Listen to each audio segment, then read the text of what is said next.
Hello! Welcome to my first guide for Anthem.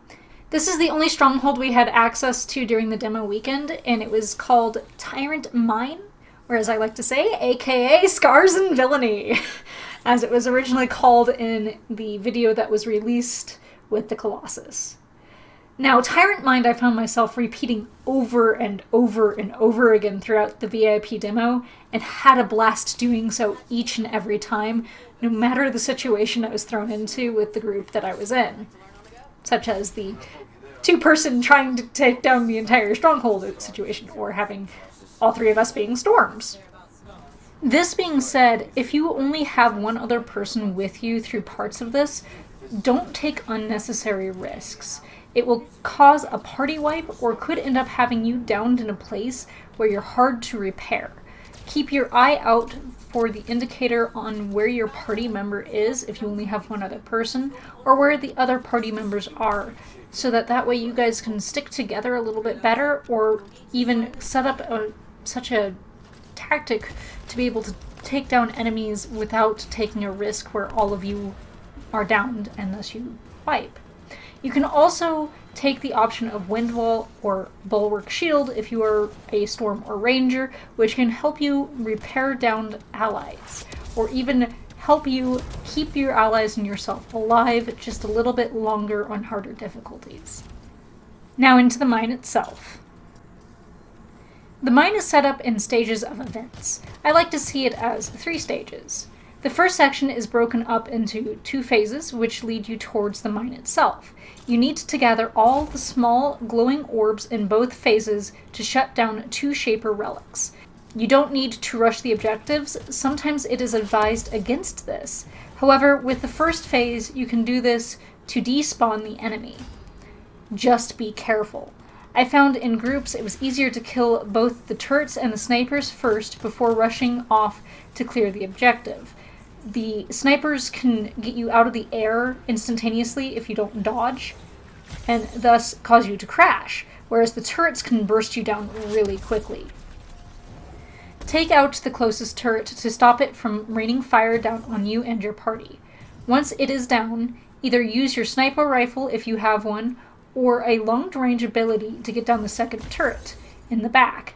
Otherwise, focus down the snipers as they can one-shot your shields and half your health, or armor as it's actually called in this game. They are the hardest hitters of the group. Once the lower level is cleared, follow the indicator on your map just below the compass towards the orbs. You can either gather these during the fight on the lower level, or wait until the enemy is down. Once those are deposited or collected, head up to the next section you are being indicated to go to. Be very careful here, as there are more than just turrets and snipers to watch out for. There are also heavies.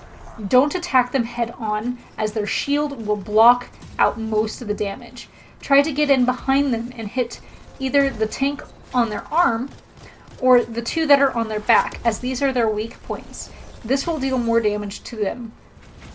You can also use combo effects on them, such as an ice grenade, to at least apply the freeze debuff in order to combo it with another party member or yourself. You also don't want to be in front of them because of the fact that they do apply a debuff to you by coating you in fire. However, here's the good news. Once you get down that turret in the back, and if you're confident you can avoid the snipers, you can also avoid the heavies, which means you can just go and dart around and grab all the orbs that you can and head them straight to the switch to shut down the Shaper relic, and all the enemies will despawn once all 8 orbs have been gathered. One of the tactics that we employed in the teams that I had was a couple of us would stay behind and distract the enemy, while another would run around and grab all of the orbs before depositing them into the relic to shut it down. This got us out of some really sticky situations. Once deactivated, you will follow the objective indicator to the next phase. This one you have to gather 12 orbs to deactivate. Don't bother rushing to gather the first 8, as the last 4 are gated until after the enemy is killed. You do not want the turrets still up when the next phase of this phase begins. There are several snipers to watch out for also during this phase. 3 of them are on the far side from where you will land, close to one of the 3 turrets. Stay low to avoid them if you're going for the first 2 turrets closest to the last relic. The last has a clear view of the low ground from a rock that is between the 3 turrets. Be certain to get this guy down first. Either focus down the first 2 turrets and then go to him, or have someone focus him down right away while other teammates focus down the turrets and the other snipers. The snipers and the turrets here are going to be your priority. The heavies and the small guys are going to be mop up here, which you can have your teammates do, or you do, while you gather the 8 orbs to start the next part of this phase. This one sniper that is between the turrets is going to also be a danger because of its view of the entire battleground. There are a few places where it has blind spots, but keep in mind this is not Mass Effect. You can't just dodge behind a rock and expect that the sniper rifle won't go straight through the rock and hit you. I kept trying to do that in every single one of the runs that I did, and it went straight through the rock. Yeah, I mean, there's occasions where the rock is actually thick enough where you can line of sight it. Don't rely on this. Get that sniper down. One of the tactics that we employed during the group that I was in was one guy rushed in to get that sniper down, and once I had gotten down the second turret, I got out my sniper rifle and started shooting the guy from a distance. I got down the shield. The guy that was close up managed to kill the sniper really quickly. Now, the last 4 are gated on both ends of the map behind cages. Don't even waste time trying to get into these cages, as they are non-accessible until after you have the first 8 collected and gathered. Once the first 8 are in, another wave of scars will spawn. Focus down both the snipers, heavies, and elites. The elites are indicated by the yellow health bars, before moving on to the little guys. This is also a great time to unleash your ultimate, as the enemies are clustered together. Most of the ultimates will be able to hit the clustered groups and down them very quickly. Only now can you gain access to the last 4 orbs. Their locations will now be indicated on your screen, if you hadn't found them. Head towards the towers marked on the open space around you. Those are the cages. You only need 2 people for this, 1 for each side. Head back to the black gooey thing that you're putting all these orbs into, and you've completed the first phase of the Stronghold. Collect your sweet chest of loot. You can head on into the cave behind the chest after this. There is a locked door at the end, which won't open until all 4 of you are close by. Don't worry if someone gets lost or is away from keyboard, as they will be teleported to the door after a short delay. Most of this is trash until the next phase of the Stronghold. If you're careful when flying and don't get caught in the webs placed at the ceiling, you can actually skip most of the trash, or all of it if you would rather try and do that, and enter the water. I don't advise this, because when you reach the door, you will have to wait no matter what for your group, especially if they get lost in the water part of the travel. Stay together so the newer members can see the path to the next door. If they don't and want to explore, they have a breath bar where the heat sink is, and when that runs out, they're automatically downed. You will need to go into the water and repair them. While funny, it is not fun trying to repair them in the water, and you need them to open the door, as it won't open until all 4 of you are there. Don't just leave them dead in the water. It hurts both you and them. Once the door is open, just drop down. There's no need to fly down unless you really want to. This starts the second event or phase within the Stronghold. This one is broken up into 3 phases. Phase 1, you have your team split down the tunnels in order to gather the items to shut down another Shaper relic. Unlike with the orbs, you cannot fly while carrying these, so run back as fast as you can, clearing the enemies as you go. Don't rush the next phase, as dealing with the scars and bugs isn't fun. After a few of you have placed the items, the scars will spawn in. Clear them out. Focus snipers and the large heavies. Stay close to your allies in case one of you is downed in the fight. Once the scars are taken care of, gather what remains to shut down the relic. You are going to have to stay on the platform here. All of you will be overheated. The storms need to watch what they're doing, especially with their abilities, as they don't have access to the regeneration that they gain while airborne with their shields.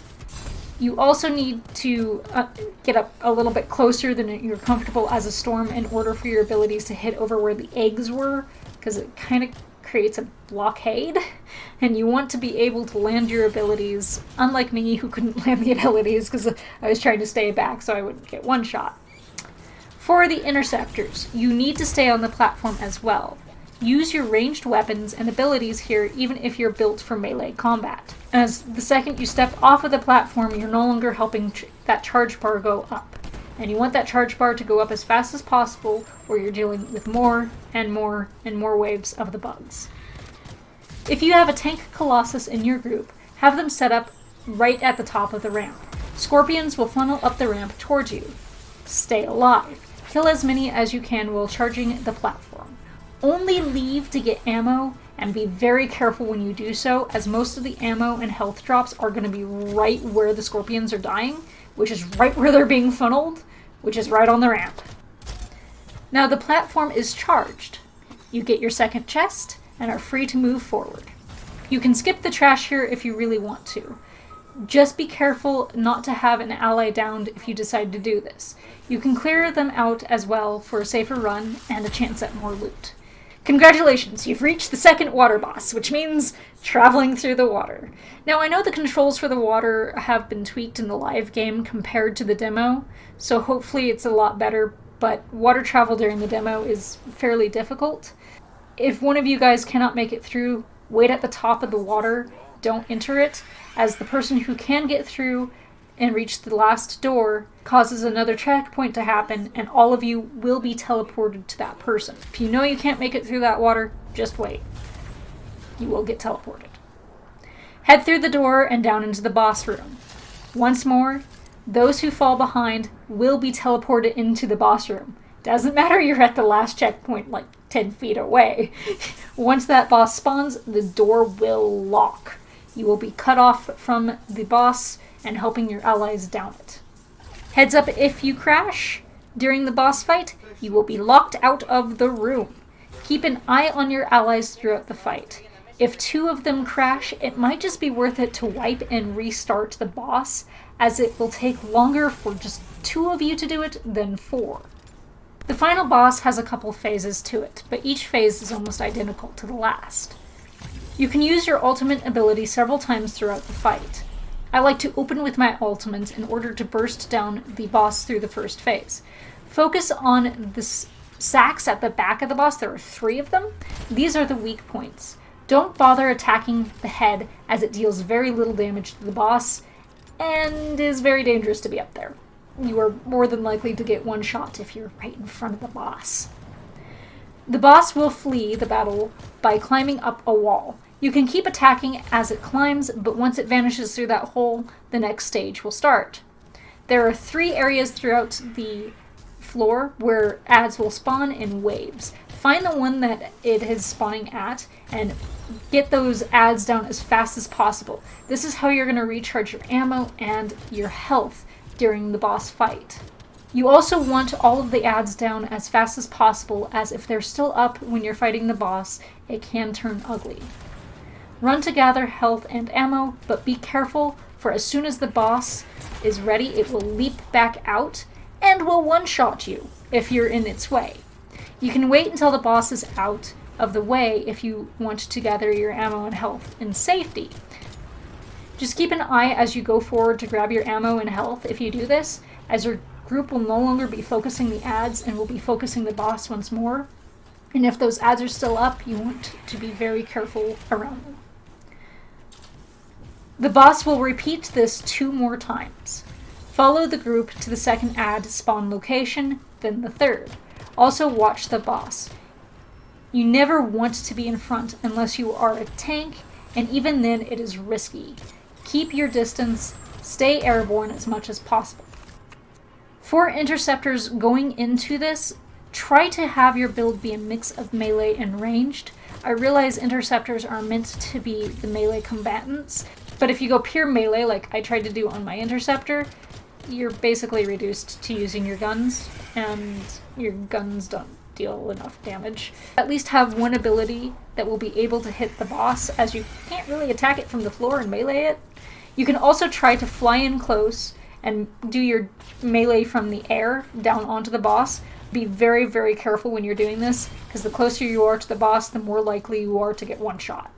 Congratulations! After you've done all 3 phases that are identical to one another, the boss will go down.